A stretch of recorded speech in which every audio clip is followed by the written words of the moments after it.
من الشيطان الرجيم بسم الله الرحمن الرحيم وإذا النفوس زوجت وإذا الموءودة سئلت بأي ذنب قتلت وإذا الصحف نشرت وإذا السماء كشطت وإذا الجحيم سعرت وإذا الجنة أزلفت علمت نفس ما أحضرت.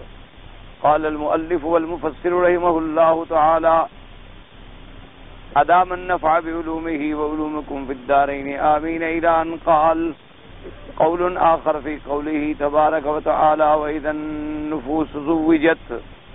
قال ابن أبي حاتم حدثنا علي بن الحسين بن الجنيد قال حدثنا أحمد بن عبد الرحمن قال حدثني أبي عن أبيه عن أشعث بن سوار جعفر سعيد بن جبير عن ابن عباس رضي الله تعالى عنه قال يسيل واد من أصل الأرش من ماء فيما بين الصيحتين ومقدار ما بينهما 40 عاما فينبت منه كل خلق بلي من الإنسان أو طير أو دابة ولو مر عليهم مار قد عرفهم قبل ذلك لعرفهم على وجه الأرض قد نبتوا ثم توصل الأرواح فتزوج الأجساد فذلك قول الله تبارك وتعالى وإذا النفوس زوجت. اب مفسر رحمت اللہ علیہ قرآن مقدس کی اس آیت مبارک کی تفسیر میں ارشاد فرماتے ہیں وَإِذَا النُّفُوسُ زُوِّجَتْ کہ جب ہر نفس کو نفس سے ملا دیا جائے گا، جوڑ دیا جائے گا. اس کا کیا ترجمہ ہے؟ تو پہلا قول مبارک جو ہے مفسرین کا وہ تو یہ ہے کہ قیامت میں اللہ مومن کو مومن سے ملا دیں گے، کافر کو کافر سے ملا دیں گے. اور اسی طرح یہ بھی آیا ہے کہ ہر کافر جو ہے اس کا جو قرین شیطان ہے ان دونوں کو ملا کے کھڑا کیا جائے گا. ایک قول مبارک اس میں بھی وہی بہرحال ملانے والی بات ہو گئی. اور دوسرا علماء نے فرمایا وہ بھی دراصل یہی قول ہے، ذرا اس کی تفصیل ہے کہ مومنوں میں جتنے اقسام پائے جاتے ہیں اعمال کے، ہر عمل والا جس کا عمل جس سے ملتا ہوگا وہ ان کے ساتھ کھڑا کیا جائے گا. کیا معنی؟ یعنی نمازی ہے نمازیوں کے ساتھ، حاجی حاجی کے ساتھ، غازی غازی کے ساتھ، شہید شہید کے ساتھ ملا دیے گئے. اسی طرح کفار میں جتنے بدبخت ہیں اور کافر جتنے ہم یعنی عقیدہ ہیں ان کو بھی اور ہم عمل ہیں ان کو بھی ملا دیا جائے گا. یعنی جو بت پرست ہیں ایک طرف، جو سورج پرست ہیں ایک طرف، جو آگ پرست ہیں ایک طرف، جو لکڑیوں کے پجاری ہیں ایک طرف، ملائکہ کے پجاری ہیں ایک طرف، قبر کا پجاری ہے ایک طرف. اسی طرح پھر اعمال کے جو اشکال ہیں ان میں بھی یعنی کیا معنی؟ اللہ معاف کرے، زانی ایک طرف، شرابی ایک طرف، سود خار ایک طرف، راشی ایک طرف. یعنی ہر عمل ہر شکل جو ہے ان سب کو اللہ ملا کے علیحدہ علیحدہ کھڑا کر دیں گے. یہ ان کی جماعتیں ہیں اور یہ ان کی جماعت. ایک ترجمہ جو تھا وہ تو یہ پڑھا آپ نے. اب ایک دوسرا قول نقل فرماتے ہیں مفسر ابن کثیر رحمت اللہ علیہ. انہوں نے فرمایا کہ ایک روایت میں حضرت ابن عباس رضی اللہ تعالیٰ عنہ سے یہ آتا ہے کہ جب نفخہ اولا پھونکا جائے گا یعنی سور اول جب پھونکا جائے گا تو ہر چیز ختم اور فنا ہو گئی. جو پہلے مر چکے وہ تو پہلے مر چکے، یعنی جو اس وقت کوئی زندہ موجود ہوں گے آسمانوں میں زمینوں میں جو بھی ہیں ان پہ بھی فنا آ. اب اس نفخے اور دوسرے نفخے کے درمیانی مدت جو ہے وہ ہے 40 سال. بینہما 40 سنۃ، ان دونوں کے درمیان جو مدت ہے 40 سال ہے. تو اب وہ فرماتی ہیں کہ اللہ کے عرش کے نیچے سے ایک پانی کی نہر چلے گی اور وہ پانی جو ہے وہ ہر جگہ پہنچے گا جہاں جہاں جہاں کوئی مردہ ہے، انسان ہے، جانور ہے، پرند ہے، چرند ہے، سب جگہ پر وہ پانی پہنچے. جب سب جگہ وہ پانی پہنچے گا تو پانی پہنچنے کے بعد اللہ ان کو پھر زمین سے پیدا کریں گے. جیسے سبزی پیدا ہوتی ہے، پانی پہنچا گندم نکل آتی ہے، پانی پہنچا دانے نکل آتے ہیں، پانی پہنچا درخت نکل آتا ہے.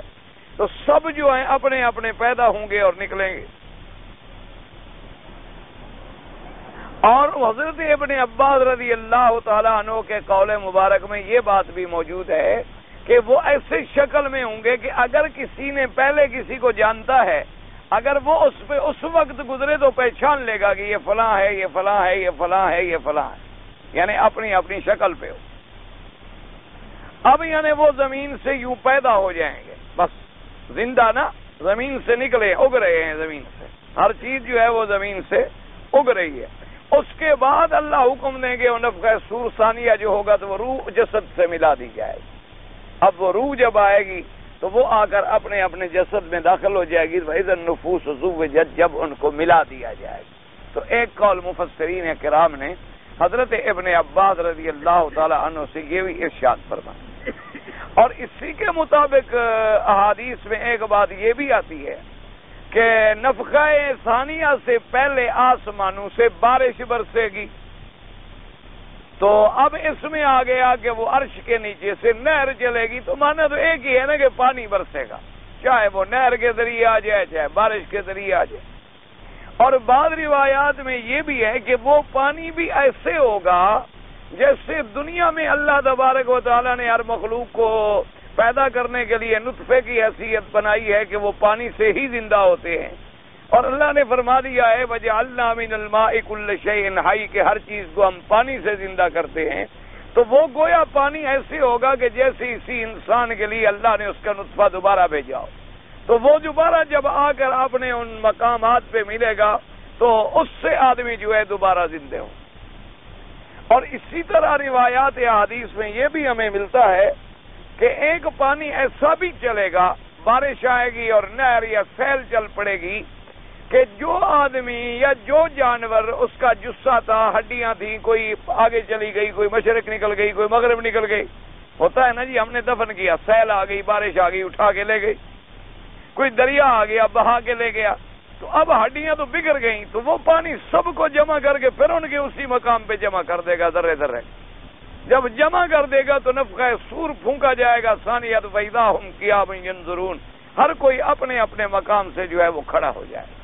تو اس لیے بہرحال یہ اقوال مبارکہ بھی ذکر کیے گئے ہیں، لیکن وہی پہلا قول زیادہ راجح ہے علماء کے نزدیک کہ وَإِذَا النُّفُوسُ زُوِّجَتْ، کہ اللہ تبارک و تعالی قیامت کے اندر ہر انسان کو اس کے ہم شکل اور ہم عمل کے ساتھ ملائیں گے، کافر کافر کے ساتھ، مومن مومن کے ساتھ، متقی متقی کے ساتھ، فاسق فاسق کے ساتھ، فاجر فاجر کے ساتھ، ہر عمل والا جس عمل کی شکل میں ہوگا وہ انہی میں سے اٹھایا جائے گا۔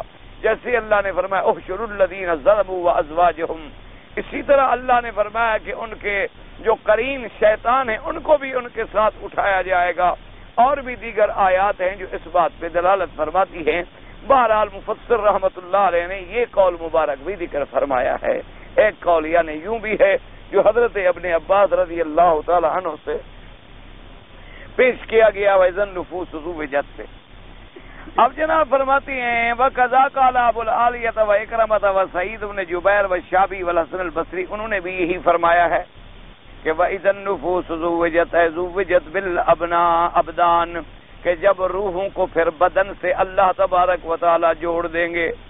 وَقِيلَ زَوَّجَ الْمُؤْمِنُونَ بِالْحُورِ الْعِينِ وَزَوَّجَ الْكَافِرُونَ بِالشَّيَاطِينِ۔ اچھا ایک قول یہ بھی آیا ہے کہ وَإِذَا النُّفُوسُ زُوِّجَتْ، کیا معنی؟ انہوں نے کہا زوجت ہے تزویج سے، اللہ مومنوں کو تو ملا دیں گے، حور العین سے ان کی شادی کر دیں گے، اور کافروں کو جو ہے وہ شیاطین سے جمع کر دیں گے۔ تو اس لیے وہ کافر شیطانوں سے مل گئے، مومن حور العین سے مل گئے۔ اللہ تبارک و تعالی تو وہاں اصل میں لفظ چونکہ زوجت ہے نا جی، زوج مانا ہوتا ہے جوڑا، ہمیشہ اسی لیے عورت کو کہتے ہیں زوجہ، زوج زوجہ، خاوند کو کہتے ہیں زوج۔ تو یہ کیا معنی ہوتا ہے؟ چونکہ میاں بیوی بھی ایک جوڑا ہے، اس لیے ان پر یہ لفظ اطلاق ہوتا ہے۔ تو اصل میں تو یہی ہے، یہ ساری باتیں اپنی اپنی جگہ ٹھیک ہیں۔ کافروں کو شیطانوں سے ملایا جائے گا، کوئی شبہ نہیں۔ مومنین کو حور العین سے ملایا جائے گا، کوئی شبہ نہیں۔ مومنین کو اپنے اعمال صالحہ والوں کے ساتھ ملایا جائے گا، اس میں کوئی شبہ نہیں۔ تمام انبیاء علیہم السلام جو ہیں وہ علیحدہ اپنے انبیاء کی صفوں میں ہوں گے، اس میں کوئی شبہ نہیں۔ اس لیے بعض علماء نے اس قول کو بھی ذکر فرمایا، بعض علماء نے اس قول کو بھی ذکر فرمایا بعض علماء نے اس قول کو بھی ذکر فرمایا، یہ تعارض نہیں ہوتا، ہمیشہ یاد رکھا کریں۔ بعض لوگوں کو جن پر اللہ رحمت فرمائے قرآن کا مطالعہ نہ ہو یا تفسیر کا مطالعہ نہ ہو، تو ان کے دماغوں میں بلا وجہ پھر وساوس جنم لیتے ہیں کہ دیکھو جی ایک آدمی کبھی یہ کہتا ہے اور کبھی یہ کہتا ہے اور کبھی یہ کہتا ہے، کوئی پکی بات تو نہ ہوئی نا جی، کوئی پختہ بات تو نہ ہوئی نا، کیوں؟ دشمن تو پھر ایک بہانہ ڈھونڈتا ہے نا۔ جیسے مخالفین اسلام ہیں، وہ تو آج بھی کہتے ہیں دیکھو جی 1400 سال گزر گئے اور مسلمانوں کی سب سے بڑی اہم عبادت جو ہے وہ نماز ہے، لیکن آج تک انہوں نے نماز ایک طرح کی تو نہیں پڑھی، کوئی کیسے پڑھتا ہے کوئی کیسے پڑھتا ہے، تو نماز میں بھی ان کا اتفاق نہیں۔ دشمنان تو ایک فرصت حاصل کرتے ہیں نا، موقع نکالتے ہیں نا اعتراض کرنے۔ انہوں نے کہا جی ایک سب سے بڑی اہم ترین عبادت جو ہے ان کی وہ نماز ہے، تو یہ اس نماز کے بارے میں بھی متفق نہیں۔ ایک آدمی کہتا ہے مسواک وضو کے ساتھ کرو، ایک آدمی کہتا ہے نماز سے پہلے بھی کرو، تو ان کا تو مسواک میں بھی جھگڑا ہے۔ اسی طریقے سے ایک آدمی ہاتھ اٹھاتا ہے اور ہر اٹھنے وقت رفع یدین کرتا ہے اور ایک نہیں کرتا، ایک فاتحہ پڑھتا ہے اور ایک نہیں پڑھتا، ایک دو سجدوں کے درمیان میں بیٹھ کے آرام کرتا ہے اور ایک نہیں کرتا۔ انہوں نے کہا تو آج تک نماز میں بھی نہیں کٹے ہوئے مسلمان، تو ان کا کیا اعتبار ہے؟ اس لیے دشمنان دین جو ہیں وہ ایسی فرصتیں اور ایسے مواقع حاصل کرتے ہیں تاکہ لوگوں کے دل و دماغ میں غلط باتیں، حالانکہ ان بدبختوں کو یہ پتہ نہیں کہ یہ مسلمانوں کا شرف ہے۔ تمہیں آج تک عیسیٰ علیہ السلام کی نماز یاد ہے؟ بہت بڑے دعوے دار بنتے ہیں اپنے علم کے، آج ہمیں ذرا نصرانی حضرت عیسیٰ کی طرز پر نماز پڑھ دکھائیں۔ حضرت عیسیٰ علیہ السلام نماز کیسے پڑھتے؟ اس میں تو کوئی شبہ نہیں کہ نماز عیسیٰ علیہ السلام بھی پڑھتے تھے اور موسیٰ علیہ السلام بھی پڑھتے تھے، ہر پیغمبر نے نماز پڑھی۔ یہ علیحدہ بات ہے کسی نبی کے لیے 2 نمازیں فرض تھیں، کسی کے لیے 3 نمازیں فرض تھیں، کسی کے لیے زیادہ تھیں، کسی کے لیے کم تھیں، اور ہمارے آقا اور ان کی امت پر 5 نمازیں فرض ہوئیں اور لکھی اللہ کے ہاں 50 جائیں گی۔ لیکن آخر اتنے نصرانی جو حضرت عیسیٰ علیہ السلام کو مانتے ہیں، بلکہ حضرت عیسیٰ علیہ السلام کو خدا کا بیٹا بنا لیتے ہیں، کبھی کبھی خدا بنا لیتے ہیں، تو چلو اپنے خدا کی ہمیں عبادت تو بتلائیں کہ حضرت عیسیٰ علیہ السلام نماز کیسے پڑھتے تھے، اور وہ نماز میں کون سی آیت پڑھتے تھے، انجیل کا کون سا صفحہ پڑھتے تھے زیادہ؟ صفحہ تو ہمیں یاد کر کے کوئی ایک آدمی ان کا سنا دے نصرانی۔ یہودی ہمیں حضرت موسیٰ علیہ السلام کی طرز کی نماز پڑھ کے دکھا دیں۔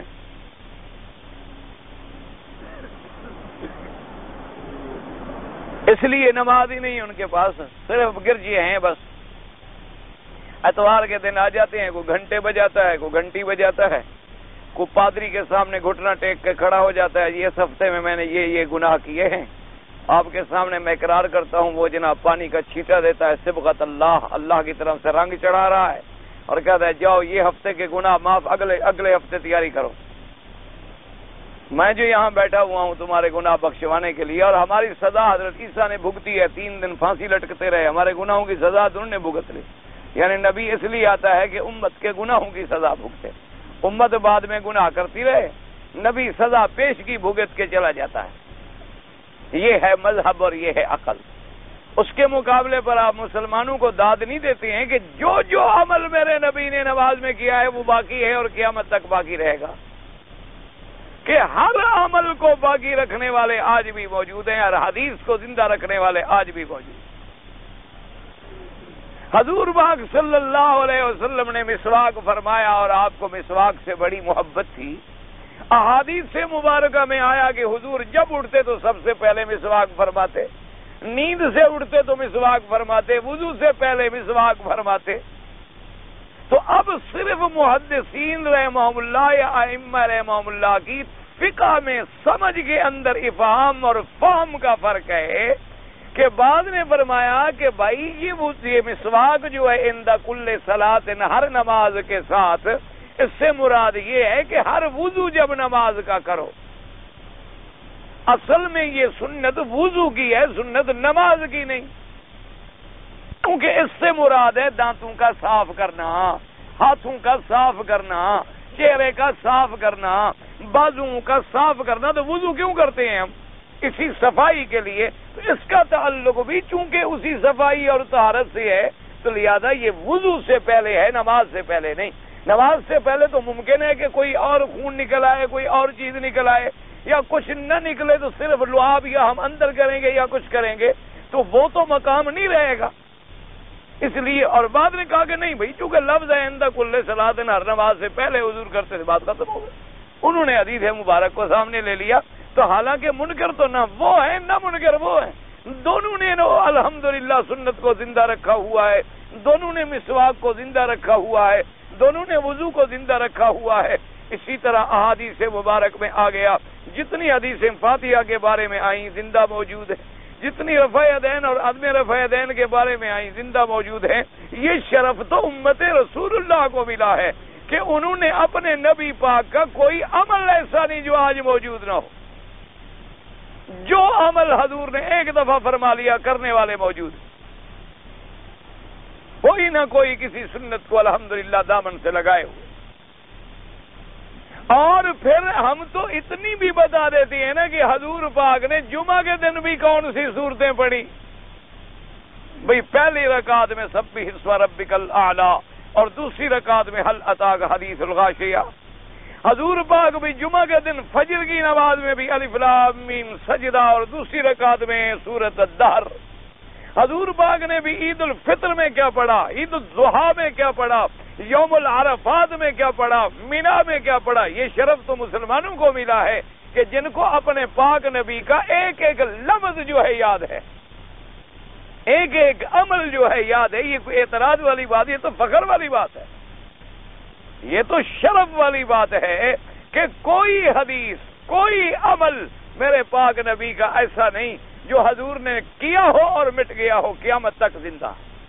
الحمدللہ ثم الحمدللہ، حضور پاک کے فرامین مبارک آج بھی ہر جماعت نے پکڑے ہوئے ہیں۔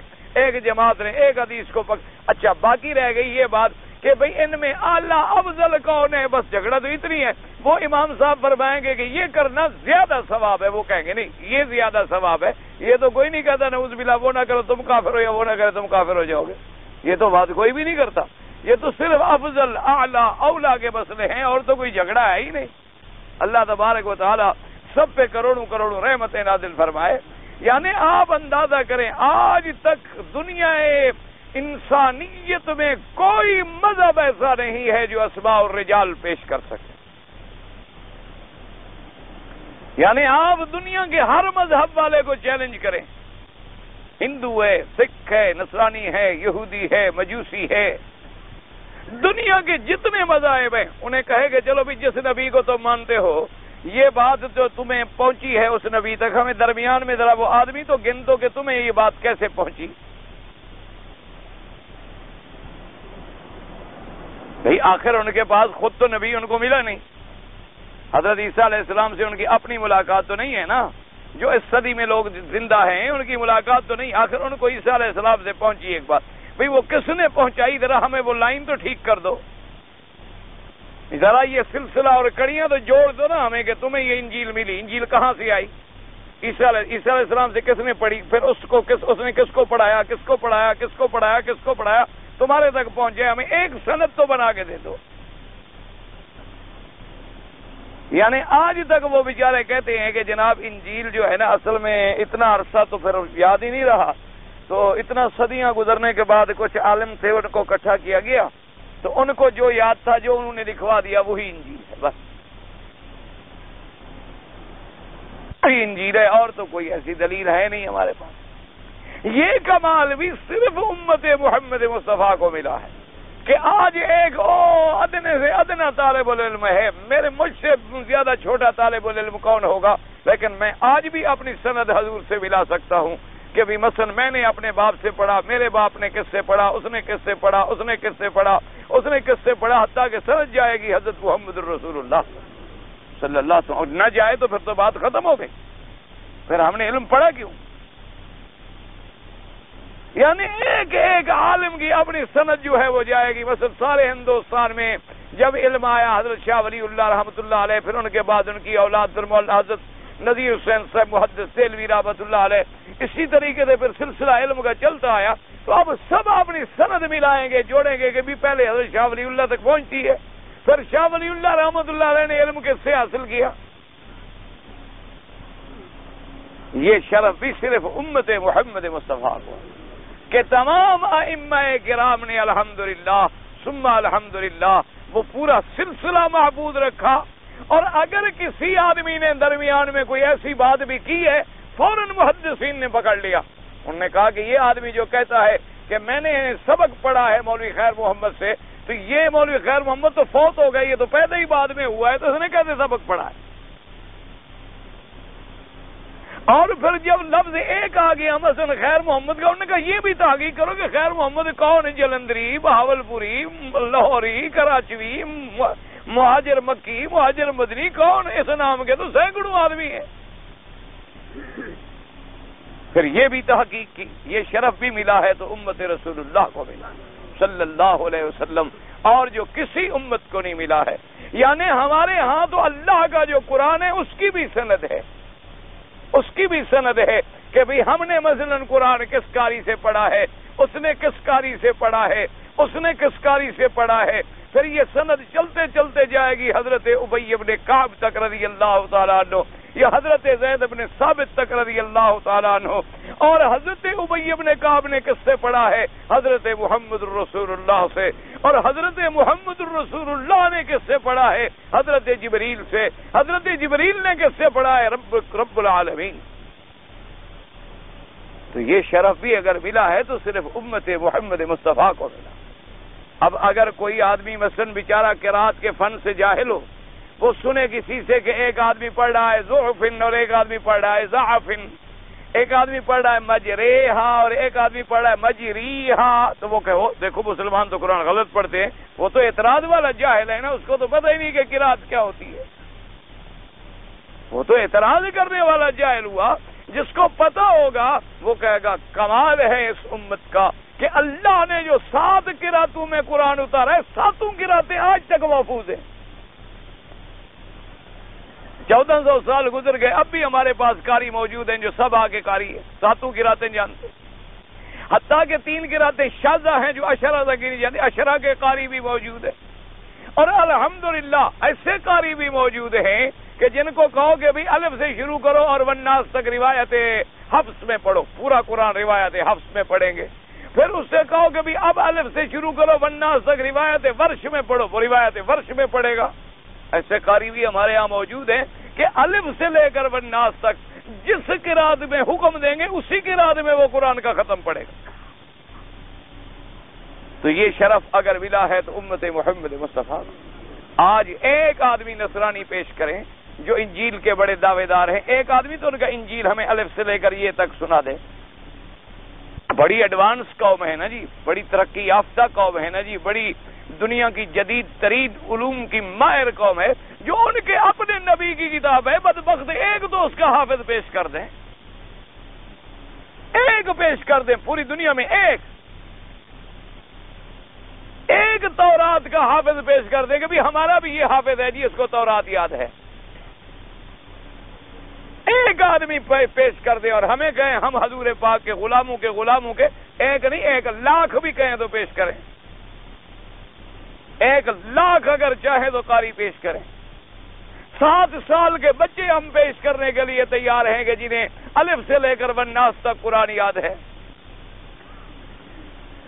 ہم ایسے بچے بھی پیش کرنے پہ تیار ہیں جن بیچاروں کو ابھی دنیا کی اچھی طریقے سے سمجھ نہیں آئی، لیکن مصلی پہ کھڑا کر دو لگا ہوا ہے، نظر نہیں آتا، اتنا چھوٹا ہے، مصلی پہ کھڑا ہو مقتدی بڑا، امام چھوٹا، لیکن قرآن ایسے پڑھ رہا ہے جیسے موتی گر رہے ہیں، ایک حرف مجال ہے کہ کہیں غلطی کر جائے۔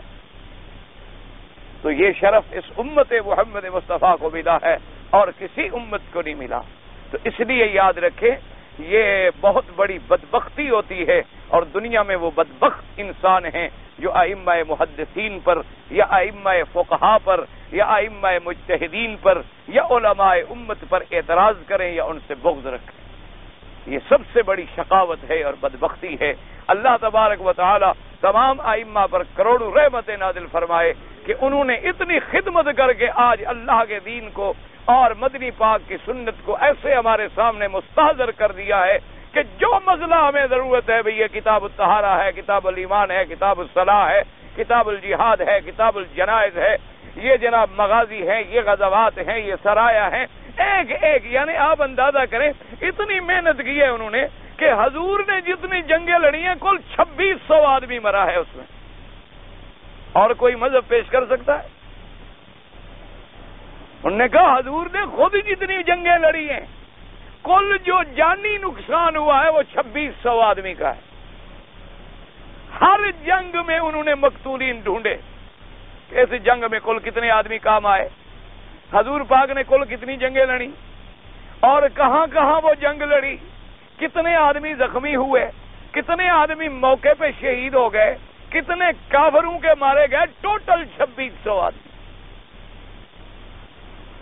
اپنا اور پرایا ملا کر انہوں نے یہ بھی گن کے رکھ دیا تھا کہ کل کو کوئی دشمن اس پہ بھی اعتراض نہ کر سکے، ہمارے لیے یہ بھی ایک انڈیکس مہیا کر دیا۔ اگر یہ تو پھر بدبختی ہوتی ہے نا، کوئی آج کہے کہ دیکھو جی امام بخاری نے بخاری شریف میں کتاب الایمان باندھا ہے، کتاب بد الخلق باندھا ہے، کیا حضور پاک نے یہ باب باندھے تھے؟ حضور پاک نے تو ایسا باب کبھی نہیں باندھا، حضور پاک نے تو بس ایک حدیث بیان فرما دی، امام بخاری نے یہ خود کیسے باندھ لیا؟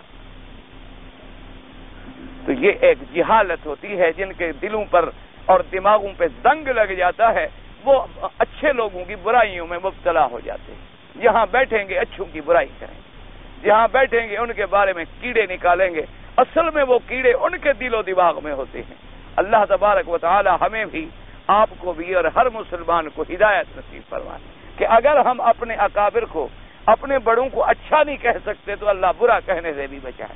اللہ تبارک و تعالی ہمیں ان کے بارے میں اگر حسن ظن ہم نہیں قائم کر سکے تو سوء ظن کی بیماری سے بھی ہمیں محفوظ رکھے، تاکہ اللہ تبارک و تعالی قیامت میں ہمارا حشر جو ہے وہ صالحین کے ساتھ کرے، اچھے لوگوں کے ساتھ کرے۔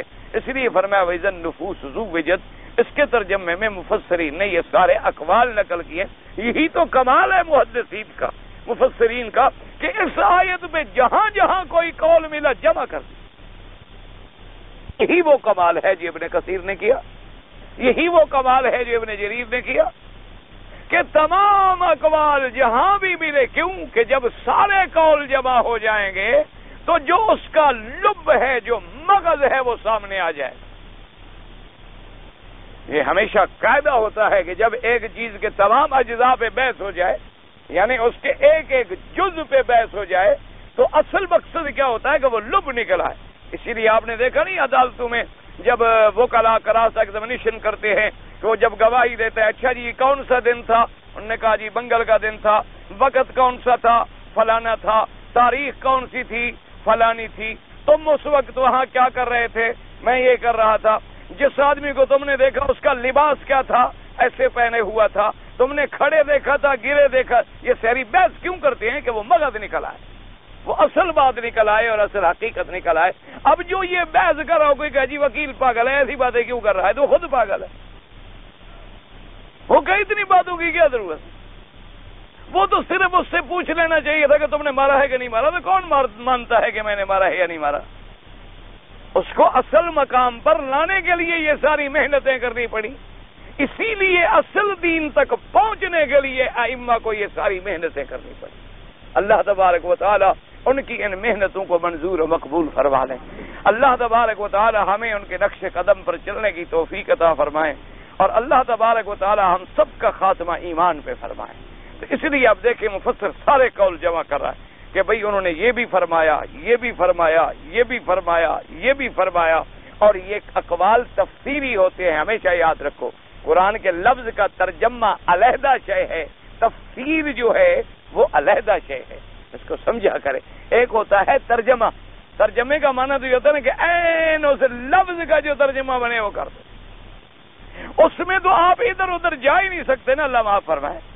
ایک ہوتا ہے کہ اس کی تفسیر کرنا، یعنی اس کو کھولنا، اس کو کھولنا، اس کو بیان کرنا۔ اب سمجھانے کے لیے جتنی زبانیں ہوں گی تو طریقہ بھی وہی ہوگا، کوئی آدمی عربی میں سمجھائے گا، کوئی اردو میں سمجھائے گا، کوئی ہندی میں سمجھائے گا، کوئی بنگلہ میں سمجھائے گا، کوئی سنسکرت میں سمجھائے گا، کوئی آدمی کسی اچھا آگے سمجھنے والا جو ہے کوئی کند ذہن ہوگا، کوئی ذکی ہوگا، کوئی ذکاوت کے اعلیٰ درجے کا انسان ہوگا، اسی طرح پھر ان کو بات سمجھائی جاتی ہے، اسی طرح ان کے دماغوں میں بات جو ہے بٹھائی جاتی ہے۔ اس لیے یہ تفسیری اقوال ہوتے ہیں، ہمیشہ یاد رکھیں۔ یہ ترجمہ علیحدہ چیز ہے، تفسیر علیحدہ چیز ہے۔ اس کے بعد پھر ہوتا ہے استنباط احکام، کہ ان آیات سے کیا کیا مسئلہ نکلا، اس حدیث مبارک کے بیان سے کیا کیا احکام مستنبط ہوئے اور کیا کیا مسائل نکلے، یہ کام ہوتا ہے ائمہ فقہاء رحمہ اللہ تعالی علیہم اجمعین کا۔ اللہ تبارک و تعالی سب کی محنتیں منظور فرما کے سب کو ہدایت دے۔ جناب فرماتے ہیں مفسر رحمۃ اللہ علیہ کہ ایک اور قول نقل فرما دیا کہ مومنوں کو حور عین سے ملایا جائے گا اور کافروں کو شیاطین سے ملایا جائے گا۔ اب اس کے بعد فرماتے ہیں رحمۃ اللہ علیہ کہ حکا القرطبی فی التذکرۃ، کہ امام ابو عبداللہ القرطبی جن کی تفسیر قرطبی ہے، ان کی کتاب ہے کتاب التذکرہ، وہ احوال الآخرہ کے بارے میں ہے، یعنی قیامت کے بارے میں بڑی تفصیل سے بڑی اچھی کتاب لکھی ہے۔ گو ان میں بھی بعض روایات ایسی ہیں جو ضعیف ہیں، لیکن ترغیب اور ترہیب میں روایات ضعیف بھی نقل کی جاتی ہیں کہ مقصود یا رغبت دلانا ہوتا ہے یا ڈرانا ہوتا ہے۔ تو رحمۃ اللہ علیہ مجمعین کے وَقَوْلُهُ تَبَارَكَ وَتَعَالَى وَإِذَا الْمَوْءُودَةُ سُئِلَتْ۔ اب دیکھیں نا جی، یہاں قرآن میں آ گیا پابندی سے کہ جب قیامت ہو گئی تو پہلا سوال کیا جائے گا موعودہ سے، جس کو زندہ دفن کیا گیا تھا، اس سے پوچھا جائے گا بھی تمہیں کیوں مارا گیا۔ اچھا، اور دوسری جگہ پہ یہ آتا ہے کہ سب سے پہلے سوال کیا جائے گا قتل کے بارے میں کہ تم نے کسی کو قتل کیوں کیا، اور ایک حدیث مبارک میں آتا ہے کہ سب سے پہلا سوال کیا جائے گا نماز کے بارے میں۔ اب دیکھیں کتنی حدیثیں ہو گئی، 3۔ ایک حدیث میں آیا کہ پہلا سوال نماز کے بارے میں، ایک حدیث مبارک میں آیا کہ پہلا سوال جو ہے خون کے بارے میں، ایک حدیث مبارک میں آیا کہ پہلا سوال جو ہے موعودہ کے بارے میں، جیسے یہاں قرآن فرما رہا ہے موعودہ کے بارے میں سوال ہوگا۔ تو اب یہ دیکھے کوئی عام آدمی ہو جس کا حدیث مبارک پر عبور نہ ہو، جس نے ایک حدیث پڑھ لی ہو اور اللہ پاک رحمت کرے اسی پر پھر وہ اپنا دعوی علم کرتا ہو۔ وہ مثال مشہور ہے نا کہ کوئی آدمی کسی طرح چوہے کو ایک دفعہ ہلدی کی گانٹھ مل گئی تو وہ بھی حکیم بن گیا، وہ باقی جانوروں کا علاج کرنا اس نے شروع کر دیا، بھی میں بھی طبیب ہوں، دیکھو میرے پاس دوا ہے۔ ہلدی کی گانٹھ جو ایک مل جائے کسی کو حکیم بن جائے، پھر تو انشاءاللہ قبرستانوں میں ہی اضافہ ہوگا، زندوں میں تو اضافہ نہیں ہوگا۔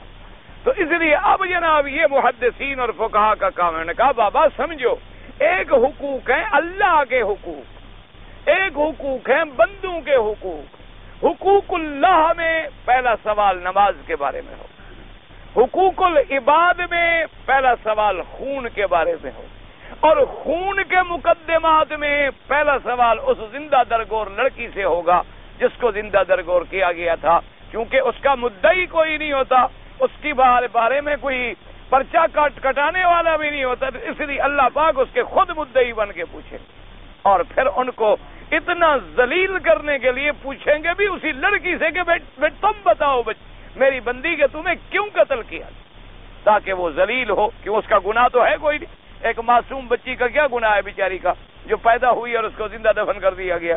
تو اس لیے وَإِذَا الْمَوْءُودَةُ سُئِلَتْ، تو اب الحمدللہ ساری حدیثیں بھی جمع ہو گئی، قرآن پاک کی آیت بھی سمجھ آ گئی اور کوئی جھگڑا بھی باقی نہ رہا، تمام احادیث رسول اللہ پر عمل ہو گیا۔ جیسے کہ احادیث پاک میں آتا ہے میرے آقا نے کہ حدیثوں میں آتا ہے، موجود ہے اور صحیح حدیثیں ہیں کہ سب سے پہلے ایمان لے آئے سیدنا ابی بکر رضی اللہ عنہ۔ جب بھی صحابہ کا نام آئے تو کہا کریں رضی اللہ عنہ۔ یاد رکھو، صحابہ کی محبت نہ رہی تو دین مٹ جائے گا، صحابہ سے تعلق نہ رہا تو میرے بدنی سے تعلق نہیں قائم رہے گا۔ صحابہ ہی تو دین کے گواہ اور ذریعہ ہیں، اگر صحابہ نہ ہوں تو دین ختم۔ تو اس لیے یاد رکھیں کہ حضرت سیدنا صدیق پہلے ایمان لے آئے، دوسری حدیث کہتی ہے نہیں حضرت علی پہلے ایمان لے آئے، تیسری حدیث کہتی ہے نہیں حضرت خدیجہ پہلے ایمان لے آئی، چوتھی حدیث کہتی ہے نہیں حضرت صہیب اور خباب پہلے ایمان لے آئے. تو اب حدیث مبارک میں دے سارے آگے سے کہا وہ پہلے لایا، وہ پہلے لایا، وہ پہلے لایا. تو اگر آپ کسی دشمن کے سامنے حدیث رکھیں تو وہ کہے گا بھی 4 میں سے پھر ایک سچی ہے، حالانکہ جھگڑا کوئی نہیں تھا.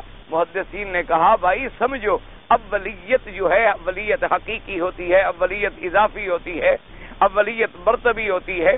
معنی یہ ہے کہ جو لوگ سنجیدہ پکی عمر کے لوگ تھے، عورتوں میں پہلے ایمان لائی بی بی خدیجہ، اور سمجھدار مردوں میں پہلے ایمان لائے ابو بکر، بچوں میں پہلے ایمان لائے حضرت علی، غلاموں میں پہلے ایمان لے آئے صہیب، خباب، حضرت بلال اور یہ لوگ. تو اب سب پہلے ہو گئے کہ نہیں؟ غلاموں میں ان کا پہلا نمبر، بچوں میں ان کا پہلا نمبر، عورتوں میں ان کا پہلا نمبر، اور بڑوں میں ابی بکر کا پہلا نمبر رضوان اللہ تعالی علیہم اجمعین. تو تمام باتیں سچی ہو گئی. جنہوں نے کہا وہ پہلے ایمان لیا وہ بھی سچے، جنہوں نے کہا وہ پہلے ایمان لیا وہ بھی سچے. تو اس لیے اللہ تبارک و تعالی نے فرمایا وَإِذَا الْمَوْءُودَةُ سُئِلَتْ، کہ اب موعودہ سے سوال کیا جائے گا کہ بِأَيِّ ذنبٍ قُتِلَتْ، وہ کون سا تیرا گناہ ہے جس کی وجہ سے تو قتل کی گئی. تو دفن کو قتل کہا گیا. اس لیے اللہ تبارک و تعالی سے معافی چاہیں اور کوشش کیا کریں. یہ آج کل منصوبہ بندی کی بڑی وبائیں پھیلی ہوئی ہیں، اور مسلمان ملکوں میں بھی یہ لعنت چل پڑی ہے کہ لوگ دوائیں کھاتے ہیں، بعض لوگ نس بندیاں کرواتے ہیں، بعض لوگ عورتوں کے اندر جو اللہ نے اس کے حمل کے لیے ٹیوبز رکھی ہیں وہ ٹیوب کو کاٹ دیتے ہیں، بعض لوگ استیصال رحم کا آپریشن کروا دیتے ہیں، نعوذ باللہ بعض لوگ مرد کرا دیتے ہیں آپریشن. یہ تمام چیزیں اسلام کے خلاف ہیں. اللہ تبارک و تعالی نے ان کو حرام قرار دیا ہے. ان تمام چیزوں سے بچنا چاہیے. ہاں ایک ہے مجبوری کہ ایک عورت بیمار ہے، کمزور ہے، ایک بچہ ہو گیا، پھر اور بچہ ہو گیا، اور بچہ ہو گیا. اب اگر بچہ ہو تو وہ بیچاری کا زندہ رہنا بڑا مشکل ہو جائے گا. آپ نے وقفہ کر لیا کوئی دوائی لے کر کہ بھئی 2 سال کم سے کم حمل نہ ہو، یا 1 سال حمل نہ ہو، یا 3 سال حمل نہ ہو. تو یہ وقفہ کرنا جو ہے جائز ہے. اور اس کا استدلال بھی کہاں سے کیا؟ اس کا استدلال بھی حدیث رسول سے کیا. علماء نے اپنی طرف سے نہیں کیا. اس کو شریعت میں کہتے ہیں عزل. صحابہ نے پوچھا تھا کہ حضور عزل کرنا جائز ہے؟ یعنی ایک آدمی اپنی بیوی سے جماع کرتا ہے تو جب انزال کا وقت آتا ہے تو پانی باہر گرا دیتا ہے، تو کیا یہ عزل کرنا جائز ہے؟ تو آپ نے فرمایا ہاں اگر بیوی راضی ہو اجازت دے تو جائز ہے. کیونکہ جیسے تمہارا لذت اٹھانا حق ہے اسی طرح بیوی کا بھی تو لذت اٹھانے کا حق ہے. اور عین جو اس کی لذت کا وقت ہے اس کو تم محروم کر رہے ہو، اس کی اجازت کے بغیر نہیں کر سکتے ہو. اگر وہ اجازت دے تو ٹھیک ہے. تو اس سے علماء نے نکال لیا کہ جب عزل کی گنجائش نکل رہی ہے اجازت سے، تو اب اگر میاں بیوی حالات سے مجبور ہو کر کچھ دنوں کے لیے وقفہ کر رہے ہیں تو وہ تو جائز ہے، لیکن مستقل طور پر حمل کا بند کرا دینا جو ہے وہ حرام ہے. اور اسی طرح جب حمل ٹھہر جائے اس کا گرانا بھی حرام ہے، چاہے 1 مہینے کا ہو چاہے 2 مہینے کا ہو. لیکن اگر کوئی 4 مہینے کے بعد حمل گرائے گا تو وہ بالکل اسی طرح مجرم ہوگا جیسے زندہ کے قتل کا مجرم ہوگا، اور اس کے بدلے میں وہ توبہ بھی کرے اور ایک غلام خرید کر کے آزاد بھی کرے. اور اگر کوئی بچہ پیدا ہو کے چیخ مار لی پھر آپ نے مار دیا تو وہ انسان کے قتل کے برابر ہے، یعنی اس کے بدلے میں قتل ہوگا یا اس کے بدلے میں دیت ادا کرے گا، اور دیت بھی پوری ایک بندے کے برابر کی دیت دینی ہوگی جو کہ ایک انسان کامل کی دیت ہے. تو بہرحال ان مسائل میں احتیاط کیا کریں. آج کل لوگ اللہ معاف کرے. اور پھر مصیبت حضرت یہ ہے کہ جب بھی کوئی چیز تم شریعت کے خلاف کرو گے نا تو اس سے مصیبتیں پیدا ہوں. ایک بات یاد ہے، جب تم اللہ کے قانون کو چھیڑو گے عذاب آئے. اب یہی منصوبہ بندی دیکھ لو، بچے روکنا، گولیاں کھا لی بچہ نہیں ہوتا، گولیاں کھا لی حمل نہیں ٹھہرتا. نتیجہ کیا نکلا؟ زنا کے دروازے کھل گئے. پہلے کچھ نہ کچھ نوجوان لڑکیوں کو ڈر ہوتا تھا نا کہ میں اگر حاملہ ہو گئی تو گھر والوں کو کیا منہ دکھاؤں گی. اب اس کو تسلی ہے کہ انجیکشن لگوا لو 6 مہینے کے لیے حمل ٹھہر ہی نہیں سکتا، ایک گولی کھا لو حمل ٹھہر ہی نہیں سکتا. تو مطمئن ہو گئی، زنا کا دروازہ کھل گیا، حرام کا دروازہ کھل گیا. اب پھر اس کے اوپر کیا قدغن آپ لگا سکتے ہیں؟ اچھا، اور پھر نعوذ باللہ ثم نعوذ باللہ، اللہ معاف کرے، یہ دوائیں جو بچیاں اپنے اس گناہ کو پردہ ڈالنے کے لیے کھاتی رہتی ہیں، جب ان کی پھر حقیقی شادی ہوتی ہے اور بچے پیدا ہوتے ہیں تو وہ بڑے بڑے بیماریوں کے مریض پیدا ہوتے ہیں، کیونکہ ان گولیوں کا اندر ایک اثر تو موجود ہے نا، ان کے اثرات، ان دواؤں کے اثرات جو ہیں، جیسے عورت حاملہ ہو اور آپ سخت قسم کا اینٹی بایوٹک دے دیں تو نتیجہ یہ نکلے گا کہ اندر بچہ جو ہے اس کا کوئی نہ کوئی عضو تباہ ہو جائے۔ بعض بچے کند ذہن ہو جاتے ہیں، اللہ معاف فرمائے، بیچارے پیدا ہوتے ہیں دماغ کام ہی نہیں کرتا۔ بعض بچے پیدا ہوں گے تو اس کے ٹانگ کام نہیں کر رہی، کسی کا ہاتھ کام نہیں کر رہا، کسی کی آنکھ کام نہیں کر رہی، کسی کا ناک ٹیڑھا ہے، کسی کی ٹانگ ٹیڑھی ہے، کسی کا چہرہ سیدھا نہیں ہے، کسی کی زبان میں لکنت ہے۔ وہ اس بچے بیچارے کا کوئی مصیبت نہیں ہوتی، وہ ان ماؤں کا عذاب ہے جو انہوں نے بلائیں کھائی تھی حمل کے دوران۔ اس لیے جو بھی قانون قرآن کے خلاف بناؤ گے اس کا نتیجہ کوئی نہ کوئی اللہ کا عذاب نکلے۔ جب تم خالق کے قانون کو ٹھکراؤ گے اس کا انجام اندر سے کیا نکلے گا؟ اندر سے انجام وبا نکلے گی، بلا نکلے گی، ہلاکت نکلے گی۔ جتنے قانون ہیں اب ایک ایک سب پہ نظر ڈال لو، سب پہ نظر ڈال لو، اس کا نتیجہ یہی نکلے گا۔ اللہ تبارک و تعالیٰ اب دیکھیں نا جی، مثال کے طور پر اللہ نے ایک نکاح اور طلاق کا مسئلہ رکھا۔ ٹھیک ہے جی، موافقت نہیں ہوتی، سلو کراؤ نہیں ہو سکی، طلاق دے دی، السلام علیکم، بات ختم ہو گئی کہ وہ عورت جائے کسی دوسری جگہ شادی کر لے، مرد کوئی اور شادی کر لے، بعد السلام علیکم۔ کیا جھگڑا، کیا لڑائی، کیا فتنہ؟ نہیں، ہمارے یہاں ضد طلاق بھی نہیں دینی ہے اور گھر میں آباد بھی نہیں کرنا۔ طلاق دے دو، کہا طلاق، ہمارے قوم میں کبھی طلاق نہیں آئی، عجیب بات ہے، ایسی لعنت کی بات کر رہے ہو۔ میں طلاق دے کر ساری زندگی کے لیے اپنے ماتھے پہ کلنک کا ٹیکا لگوا لوں۔ وہ بغیرت کو یہ نہیں خیال آتا کہ جس کو میں طلاق نہیں دے رہا وہ جو زنا کرواتی رہے وہ کس پر ہے؟ وہ کلنک کا ٹیکا نہیں لگتا بدبخت کو۔ جب تم طلاق بھی نہ دو گے، تم آخر آدمی ہو، تمہاری بیوی ہے، تمہاری خواہش ہوتی ہے، عورت کی کیوں نہیں ہوتی؟ تمہارے جذبات ہیں کہ تم داڑھیوں والے بوڑھے ہو گئے، 80 سال میں مرنے کے قریب پہنچے ہو، قبر یاد نہیں، شادیاں یاد ہیں۔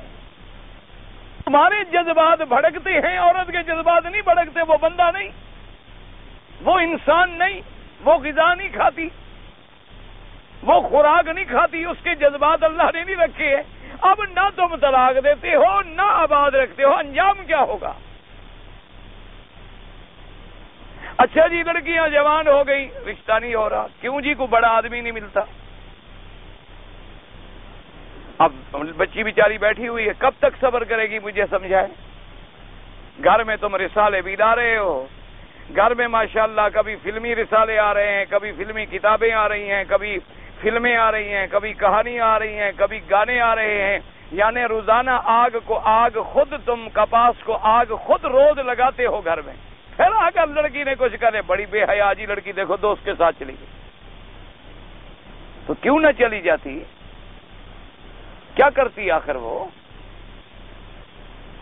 اگر ہم اسلام پہ چلتے کہ بھائی لڑکی بالغ ہو گئی، اپنا امیر غریب جو اللہ نے نصیب میں لکھا ہے، رشتہ آ گیا، اللہ کا سہارا کرو، کیا جہید ہے، کیا مصیبت ہے، حق المال لڑکی کا حق ہے، جو تمہارے گھر میں توفیق ہے اس کو دے دو، اور دوسرے آدمی سے کہو بابا نہ ہم نے کچھ لینا ہے نہ دینا، جو تمہیں عقل مار دینی ہے وہ بیوی کی، وہ بیوی پھر تمہارے گھر میں آ رہی، اور جو ہم ماں باپ سے ہو سکتا ہے ہم اس کو دے دیں، نہیں ہو سکے گا تو ایک کتاب دے دیں گے دین اسلام کی، پڑھتی رہے، ہمارا ہدیہ ہے، ماں باپ کا، غریب ہے، کیا کریں؟ پھانسی کھا جائیں، اپنے آپ کو بیچیں اور جہیز بنا کر لے آئیں، اور اس کے بعد نکاح کرتے تھے۔ اب وہ لڑکا بھی محفوظ، لڑکی بھی محفوظ۔ اگر ہم قانون اسلام پہ چلیں گے، یاد رکھو، تو امن ہوگا، کیونکہ ایمان امن سے ہے، اسلام سلامتی سے ہے۔ امن ملے گا تو ایمان سے ملے گا، سلامتی ملے گی تو اسلام سے ملے گی، سکون ملے گا، طمانینت قلب ملے گی، الا بذکر اللہ تطمئن القلوب، اللہ کے ذکر میں اطمینان ملے گا۔ اور جتنی ہم قرآن و سنت کے خلاف چلیں گے اتنی اللہ کے عذاب آئیں، اتنی اللہ تبارک و تعالیٰ کے عذاب آئیں گے، چاہے کان یوں پکڑو، چاہے کان یوں پکڑو، چاہے الٹا پکڑو، چاہے سیدھا پکڑو، جب بھی کوئی قانون تم قرآن و سنت کے خلاف بناؤ گے اللہ کا عذاب آئے گا، سوال پیدا نہیں ہوتا۔ اب وہ عذاب کی شکلیں، کبھی اللہ بارش بند فرما دیتے، کبھی اللہ تبارک و تعالیٰ دریاؤں میں طغیانی بھیج کے برباد کر دیتے، کبھی اللہ تبارک و تعالیٰ تیار کھڑی فصلوں میں بیماریوں کا کوئی کیڑا لگا دیتے، کبھی اللہ تبارک و تعالیٰ بیماریاں اور وبائیں پھیلا دیتے. یعنی آپ اندازہ کریں، میں کل کے اخبار میں پڑھ رہا تھا کہ تھر کا ایک علاقہ ہے آپ کے ملک میں، اور اس میں 6 آدمی ہے جس نے بھوک کی وجہ سے خودکشی کر لی، اپنے آپ کو مار ڈالا. یہ 6 آدمی، پہلا نہیں، 1 2 3 4 5 6 آدمی بھوک سے اپنے آپ کو جب زندہ نہیں رکھ سکے تو انہوں نے کہا ایسی زندگی سے موت بہتر ہے، مر گئے. اور مسلمان بے غیرت کو احساس نہیں ہوا کہ تیرے گھر میں 10 کھانے پکتے ہیں، تیرے گھر میں دولت کی ریل پیل ہوتی ہے، تیرے کتے کاروں میں پھرتے ہیں اور مکھن کھاتے ہیں، اور محمد عربی کی امت بھوکی مر رہی. یہ اسلام ہے؟ یہ کہاں کا اسلام؟ یہ کہاں کا دین ہے؟ مجھے سمجھائیں کہ ایک غریب علاقے میں لوگ مر جائیں اور ان کو کوئی پوچھنے والا نہ ہو اور لوگ کہیں کہ ہم مسلمان ہیں. کون کہتا ہے یہ لوگ مسلمان ہیں؟ حضرت سیدنا امیر المومنین عمر ابن الخطاب سب کے رضی اللہ عنہ وارضا، آپ نے فرمایا کہ اگر جس دن آپ خلیفہ بنے ہیں سیدنا امیر المومنین عمر ابن الخطاب رضی اللہ تعالی عنہ، اللہ کے کروڑوں رحمتیں ہوں آپ پر، فرمایا اگر ایک کتا بھی، بندہ نہیں، فرمایا ایک کتا بھی اگر بھوک سے مر گیا تو قیامت میں جواب عمر کو دینا ہوگا. ایک کتا، بندہ نہیں، بندہ، ہمارے ہاں تو بندے کی بھی کوئی قیمت نہیں نا. اور فرمایا کہ اگر دریا کی پل پر گزرتے ہوئے بکریوں کا ریوڑ گزر رہا ہو دریائے فرات پر، اور اس پل میں کوئی سوراخ ہو اور بکری کی ٹانگ پھنس کے ٹوٹ جائے تو قیامت میں عمر پکڑا جائے گا کہ تم نے وہ پل ٹھیک کیوں نہیں کرائی، کہ جانور مر گیا اس کی ٹانگ ٹوٹ گئی. اور ہمارے آدمی مر جائیں بھوک سے، ایک طرف شادیاں ہوں قوم حضور کے نام پر اور حضور کی سالگرہ پہ کروڑوں خرچ کرے، اور دوسری طرف محمد مدنی کا امتی بھوکا مر جائے، ظالموں کو حیا بھی نہیں آتی، اللہ کا کوئی خوف بھی نہیں آتا کہ تم نے چراغوں پہ لاکھوں روپے خرچ کر دیے لیکن مدنی محمد کا کلمہ پڑھنے والی بچی ننگی پھرتی ہے، پہننے کو کپڑا نہیں. اور تم سمجھتے ہو قیامت میں حضور ہماری شفاعت کریں گے؟ حضور ہمیں منہ لگائیں گے؟ سیدنا ابی بکر صدیق رضی اللہ تعالیٰ عنہ کو جب کہا گیا، انہوں نے فرمایا خبردار، میں نے جو 2 چادریں پہنی ہوئی ہیں مستعملہ میری چادریں ہیں، ان کو جلدی سے دھو کر سکھا کے مجھے انہی میں کفن دے دینا. صحابہ نے عرض کیا حضور اب تو اللہ نے اسلام کو بڑی عزت بخشی ہے، اللہ کی بڑی رحمت ہے، آپ کے لیے نیا کفن لائیں گے. فرمایا نئے کپڑے کی ضرورت زندہ کو ہوتی ہے، مجھے کیا ضرورت؟ فرمایا نیا کپڑا پہننے کے لیے زندہ آدمی کو ضرورت ہے، کسی زندہ انسان کو دے دینا. مجھے تو کپڑوں میں آپ نے دفن کر کے اللہ کے بعد بھیجنا ہے، قبر میں جا رہا ہوں، میرا معاملہ اللہ سے ہے، کپڑوں سے تو نہیں ہے. مجھے کیا ضرورت ہے جدید کپڑے پہننے کی؟ آپ نے قرآن کو کبھی نہیں پڑھا. قرآن کیا کہتا ہے؟ قرآن کا معنی صرف یہ نماز روزہ ہے. ارأیت الذی یکذب بالدین، اللہ نے فرمایا دیکھا میرا مدنی اس آدمی کو جو میرے دین کو جھٹلاتا ہے. اور دین کا جھٹلانا کیا ہے؟ فرمایا غریب کو مسکین کو کھانا نہیں کھلاتا.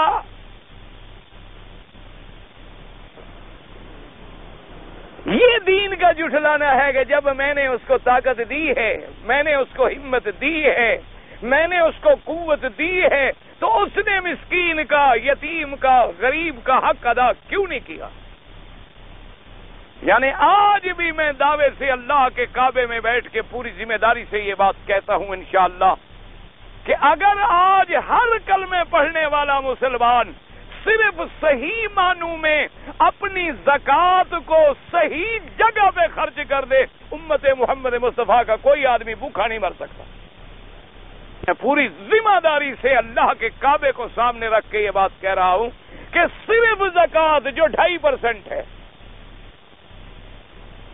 اور 2.5% تیری کل جائیداد میں نہیں ہے، مقصد یہ جو اللہ تیرے ضروریات کے بعد، تیرے بیوی بچوں کے خرچے کے بعد، تیرے روزمرہ کے خرچ کے بعد، تیرے قرضے ادا کرنے کے بعد جو اللہ نے تمہیں خالص نفع دیا ہوا ہے، اس میں تم نے 2.5% اور سال میں 1 دفعہ ادا کرنی ہے۔ میں اللہ کے کعبے کے سامنے پوری ذمہ داری سے کہتا ہوں کہ قانون نہ، ہر مسلمان اللہ کے ڈر کے سامنے اپنی زکوٰۃ کا خود حساب کرے اور صحیح لوگوں تک وہ زکوٰۃ پہنچا دے۔ کوئی آدمی میرے مدنی پاک کی امت کا بھوکا نہیں مرے، بھوک سے مر سکتا ہی، صرف زکوٰۃ۔ باقی چیزیں تو علیحدہ ہے نا، باقی امداد تو حضور نے فرمایا کہ بھائی علیحدہ۔ حضرت ابو ذر رضی اللہ تعالیٰ عنہ کا تو یہ کمال تھا نا کہ ان کے پاس رات کو جو کھانا آیا وہ فرماتے تھے کہ بھائی سارا کھا لو، بچاؤ نہیں۔ انہوں نے کہا حضرت زیادہ ہے، انہوں نے کہا تقسیم کرو غریبوں کو، ابھی دے دو۔ انہوں نے کہا حضرت وہ صبح کھا لیں گے، انہوں نے کہا صبح خدا نہیں دے گا، آج جس خدا نے دیا ہے کل بھی وہی دے گا، اور پھر ضروری ہے کہ کل ہم زندہ بھی ہوں گے کھانے کے لیے، پتہ نہیں زندہ ہوں گے، اگر زندہ ہوں گے تو خوراک بھی دے گا۔ جو خدا بند قدوس پرندے اڑ کے جاتے ہیں ان کا پیٹ بھر دیتا ہے، جو جانور جنگلوں میں رہتے ہیں ان کا پیٹ بھر دیتا ہے، جو جانور صرف گوشت کھاتا ہے اس کو گوشت دیتا ہے، جو پرندہ صرف مچھلی کھاتا ہے اس کو مچھلی دیتا ہے، جو پرندہ کیڑے کھاتا ہے اس کو کیڑے دیتا ہے، جو پرندہ پتھر چاٹتا ہے اس کو پتھر دیتا ہے، وہ سب کو غذائیں دے رہا ہے۔ میں اس کے کلمے پڑھنے والا ہوں، مجھے غذا نہیں دے گا؟ وہ تو خیر اعلیٰ لوگوں کا مقام تھا، ہم کم از کم اتنی تو کریں کہ زکوٰۃ ادا کر دیں، ہم اتنی تو کریں کہ حضور کے نام کی محبت ہے اور چراغاں ہیں اور جناب محراب ہیں اور حضور کے روضے کی تشبیہیں ہیں اور کعبہ شریف کے ماڈل ہیں اور جناب مسجدوں پہ اور جناب بڑے بڑے عمارتوں پہ گیٹ بنائے جا رہے ہیں۔ کیا جی خوشی ہے کہ اس دن حضور تشریف لائے تھے، یہ خوشی تو ہے، لیکن اسی خوشی میں یہ بھول گیا علم یجد کا یتیمن فآوا، یہ کیوں بھول گیا؟ اللہ نے اپنے نبی کو یتیم کیوں بنایا؟ اللہ حضور کے والدین کو زندہ رکھنا چاہتے تو نہیں رکھ سکتے تھے؟ فرمایا میرا مدنی یتیم بنو تاکہ یتیموں پہ رحم کھا سکو، وجدک عائلا فاغنا، میں فقیر بنا کے تمہیں بھیج رہا ہوں تاکہ فقیروں پہ رحم کھا سکو، ورنہ اللہ کا نبی چاہتے تو یہ سارے پہاڑ سونے کے بن جاتے۔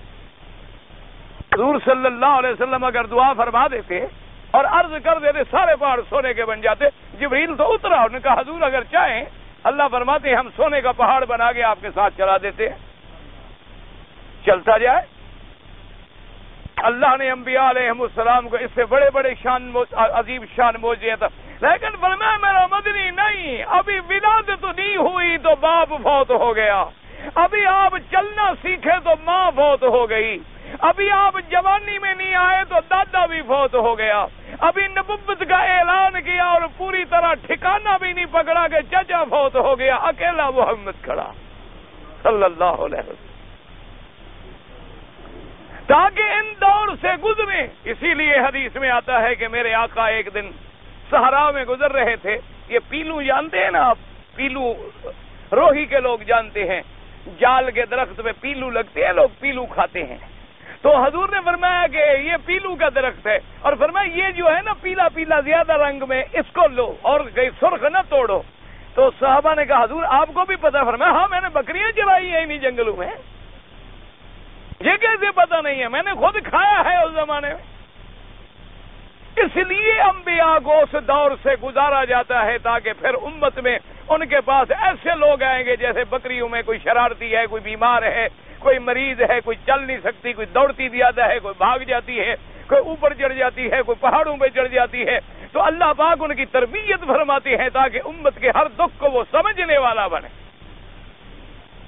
اسے پتہ ہو کہ میری امت کس حال میں گزرے گی۔ تو اس لیے ہمیشہ یاد رکھیں کہ اللہ تبارک و تعالیٰ قیامت میں ذرے ذرے کے بارے میں سوال ہوگا۔ حقوق العباد میں پہلا سوال نماز کے بارے میں ہوگا، اور حقوق اللہ میں پہلا سوال خون کے بارے میں ہوگا، اور خون کے معاملات میں پہلا سوال اس بچی سے اللہ پاک فرمائیں گے کہ تم بتلاؤ کہ تمہیں کس جرم میں قتل کیا گیا، یہ سوال بچی سے ہوگا، ذلت اس کے لیے ہوگی جس نے ایسا کیا ہے، کیونکہ قاعدہ یہی ہوتا، ورنہ پوچھنا تو اس سے چاہیے تھا نا کہ تم نے کیوں مارا، تم نے زندہ درگور کیوں کیا. لیکن یہ اور زیادہ ذلیل کرنے والی بات ہے کہ اس معصوم بچی سے پوچھا جائے گا تم بتاؤ کہ تمہیں کیوں قتل کیا گیا. اللہ تو جانتے ہیں کیوں قتل کیا، لیکن تاکہ وہ حشر کے سامنے، ساری دنیا کے سامنے ذلیل ہو جائے کہ ایسا بھی بندہ ہے جو اپنی اولاد کو زندہ دفن کر دیتا، ایسا بھی بندہ ہے جو اپنی بچیوں کو زندہ درگور کر دیتا، ایسا بھی انسان ہے دنیا. اس لیے مفسر فرماتے ہیں وَقَوْلُهُ تَبَارَكَ وَتَعَالَى وَإِذَا الْمَوْءُودَةُ سُئِلَتْ بِأَيِّ ذَنبٍ قُتِلَتْ هَكَذَا قِرَاءَةُ الْجُمْهُورِ سُئِلَتْ. ایک اصل میں وجہ یہ ہے کہ بعض قرآن ایک قراءت دوسری بھی پڑھی ہے کہ سألت، پھر یاد رکھو کتنا فرق پڑ جائے گا. وَإِذَا الْمَوْءُودَةُ سُئِلَتْ بِأَيِّ ذَنبٍ قُتِلَتْ سُئِلَتْ، اور بعد میں فرمایا سألت. سألت کا معنی ہوگا کہ وہ لڑکی خود پوچھے گی، سوال کرے گی کہ مجھے کس جرم میں قتل کیا گیا. اور اگر آئے سئلت معنی پوچھا گیا، اس سے پوچھنے والی پروردگار عالم کی ذات ہوگی. ایک زبر اور زیر میں کتنا فرق آ گیا، لیکن وہی قرات زیادہ راجح ہے سئلت. یاد رکھو سألت جو ہے یہ قرات شاذ ہے، جمہور قراء جو ہیں انہوں نے اسی کو اسی طرح پڑھا ہے. وَإِذَا الْمَوْءُودَةُ سُئِلَتْ بِأَيِّ ذَنبٍ قُتِلَتْ، جمہور نے اسی طرح پڑھا. وَالْمَوْءُودَةُ هِيَ الَّتِي كَانَ أَهْلُ الْجَاهِلِيَّةِ يَدُسُّونَهَا فِي التُّرَابِ كَرَاهِيَةَ الْبَنَاتِ وَيَوْمَ الْقِيَامَةِ تُسْأَلُ الْمَوْءُودَةُ عَلَى أَيِّ ذَنبٍ قُتِلَتْ لِيَكُونَ ذَلِكَ تَهْدِيدًا لِقَاتِلِهَا فَإِنَّهُ إِذَا سُئِلَ الْمَظْلُومُ فَمَا ظَنُّ الظَّالِمِ. وقال علي بن ابي طلحه وذل الموءودة سئلت اي سالت وقضى قال ابو الضحاك سالت اي طالبت بدمها. اب مفسر رحمت اللہ علیہ فرماتی ہے کہ موعودہ اس لڑکی کو کہتے ہیں جس کو زمانہ جاہلیت میں لوگ زندہ دفن کر دیتے تھے تاکہ ہمیں بیٹی کی وجہ سے آر نہ ہو، تانا نہ ملے، اس کو میراث میں شریک نہ کرنا پڑے. تو اللہ تبارک و تعالیٰ قیامت میں اس سے سوال فرمائیں گے. اب مفسر فرماتے اسی بات سے اندازہ لگا لو کہ جب مظلوم سے پوچھا جا رہا ہے کہ تم پر یہ ظلم کیوں ہوا، تو پھر ظالم کے بارے میں تو خود بخود سمجھ رہو نا کہ اس کا کیا حشر ہوگا، اس کو کیسے نہیں پوچھ. اسی لیے اللہ قیامت میں حضرت عیسیٰ ابن مریم سے پوچھیں گے اَأَنْتَ قُلْتَ لِلنَّاسِ اتَّخَذُونِي وَأُمِّيَ إِلَٰهَيْنِ مِن دُونِ اللَّهِ. اللہ فرمائیں گے عیسیٰ ابن مریم کیا تم نے لوگوں سے کہا تھا مجھے مشکل کشا سمجھو، مجھے حاجت روا سمجھو، مجھے بھی الہ سمجھو، میری ماں کو بھی الہ سمجھو، تم نے لوگوں سے کہا تھی یہ بات؟ حالانکہ پوچھنا تو ان سے تھا نا جو یہ عقیدہ رکھتے تھے. لیکن جب اللہ عیسیٰ ابن مریم سے پوچھیں گے تو ان کفار اور مشرکین کا کیا حشر ہوگا. اس لیے یہ تحدیداً لقاتلھا. اور بعض علماء نے پڑھا ہے وَإِذَا الْمَوْءُودَةُ سَأَلَتْ، سألت معنی طالبت بدمہا کہ وہ اپنے خون کا بدلہ مانگے گی. لیکن پہلی قرات جو ہے وہی راجح ہے، اسی پر جمہور ہے. واللہ تعالی عالم وعلمہ اتم.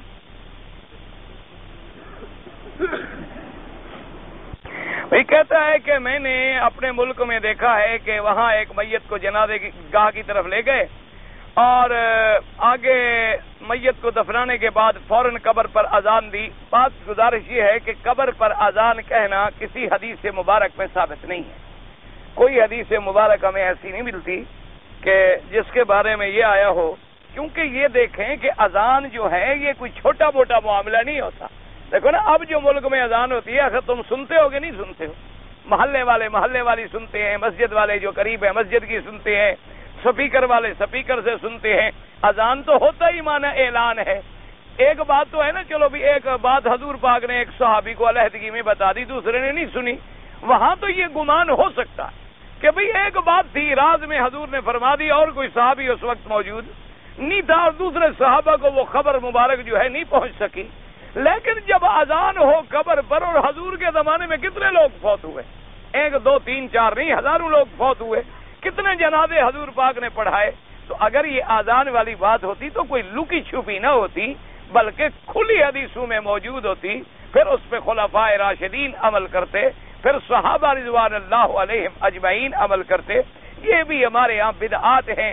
جیسے ہمارے یہاں لوگ قرآن اوپر پھراتے ہیں، بعض لوگ ان کے سینوں پہ کلمہ شریف لکھتے ہیں، بعض لوگ کچی اینٹ پہ کلمہ لکھ کے اس کے سینے پہ رکھ دیتے ہیں، بعض لوگ کفنی لکھتے ہیں، پتہ نہیں الفی لکھتے ہیں، پتہ نہیں کیا کیا بلائیں لکھتے ہیں. یہ صرف مولویوں کے روٹی کا ایک مسئلہ ہے، کیونکہ جو شریف آدمی روٹی نہ مانگے تم اس کو کبھی نہیں دیتے ہو، تو مولویوں نے بھی گراستہ تو نکالنا ہے نا. آخر وہ بھی اللہ کے بندے ہیں، انسان ہیں، روٹی تو انہیں کھانی ہے، ان کا بھی پیٹ لگا ہوا ہے، ان کے بھی بچے ہیں، ان کے بھی ضروریات ہیں، ان کے بھی حاجات ہیں. جو آدمی مستغنی ہو، غنا رہے، اکڑ کے رہے، کبھی تم نے پوچھا ہے کہ تیرے گھر رات روٹی تھی کہ نہیں تھی؟ کبھی تم نے نہیں پوچھا. انہوں نے کہا کہ چلو مسئلہ بناؤ، کیونکہ یہ کفنی لکھنے کے لیے اب کوئی منسٹر تو ان کو ملے گا نہیں، اس کو تو اپنا نام بھی نہیں آتا لکھنا، وہ کہاں کفن لکھے گا؟ لازمی مولوی بلانا پڑے گا. جب مولوی بلانا پڑے گا تو آخر مفت میں کون لکھتا ہے؟ کسی کے مردے پہ کوئی جاتا ہے مفت؟ تو آخر کچھ نہ کچھ اور نہ بھی ملے تو وہی مردے کے پرانے کپڑے مل جائیں گے، کوئی پرانے جوتے مل جائیں گے، لنڈا میں بیچ دے گا مولوی. کیونکہ جب دین بیچ رہا ہے، ملے گا تو بدبخت کو انشاءاللہ یہی ملے گا، یہی انشاءاللہ پرانے کپڑے اور جوتے، اور قبر میں بھی جوتے انشاءاللہ، اور حشر میں بھی جوتے. کیونکہ جو بدعت پر عمل کرے گا قیامت تک ہر بدعت کا گناہ اس پہ آئے گا. اس لیے بہرحال یہ بدعات ہیں، ان چیزوں سے بچے. اللہ ایمان پہ خاتمہ کر دے. کفن مل گیا تو الحمدللہ، نہیں ملا تو الحمدللہ. اگر ایمان پہ خاتمہ نہ ہو، سارا قرآن شریف بھی سینے پہ رکھ دو تو کوئی فرق نہیں پڑتا، کوئی فرق نہیں پڑتا. رام چندر جو مر جائے، کوئی جرنیل سنگھ کرنیل سنگھ مر جائے، اس کے سینے پہ قرآن رکھ دو، یا اس کی قبر کے اوپر، یا آپ جا کر جناب اس کے کفن پر کلمہ شریف لکھ دو، تو قبر میں فرشتے کہیں گے اوپر جو قرآن ہے نیچے جرنیل سنگھ ہے، کچھ نہ کہیں. وہ اصل وہ کلمہ دیکھیں گے جو اندر ہے. یہ باہر والے کلمے کچھ نہیں کرتے. دعا کرو اللہ ہمارا خاتمہ کلمے پہ کرے، ایمان پہ کرے بس. اچھا جی، باقی کہتا ہے کہ جہاں اذان کی آواز آئے گی تو شیطان بھاگ جائے گا. اچھا چلو ماشاءاللہ. تو جب شیطان بھاگ جائے گا تو مردہ جو ہے وہ صحیح جواب دے گا. اب شیطان کو قبر میں بہکانے کی کوئی ضرورت ہی نہیں ہے، اس کا کام تمہارے مرنے تک تھا، بس تم مر گئے، وہ بھی بھاگ گیا، فرشتے بھی چلے گئے، نامہ عمل بھی لپیٹ دیا گیا. اب اس کو بھگانے کی کوئی ضرورت نہیں. اگر تم نے دنیا میں یہ سوال جواب یاد رکھے تھے، جیسے جو لڑکا محنت کرتا ہے امتحان میں پاس ہو جاتا ہے، جس نے کبھی کتاب کو یاد ہی نہیں کیا تو امتحان میں کیا نتیجہ نکلے گا؟ اگر تمہیں دین یاد ہے، کلمہ یاد ہے، تو اللہ کی رحمت سے ثابت قدم رہو گے. اور اگر یاد ہی نہیں ہے اور زندگی میں کبھی آپ نے نماز پڑھی نہیں، پتہ نہیں رب کا معنی کیا ہوتا ہے، پتہ نہیں ہوتا کہ ربوبیت کس کو کہتے ہیں، پتہ ہی نہیں ہوتا کہ حضور کی رسالت اور نبوت کا کیا معنی ہے، پتہ نہیں ہوتا. یہ بڑے بڑے جلسوں کے لوگ دیکھتے نہیں آپ، سیرت النبی کبھی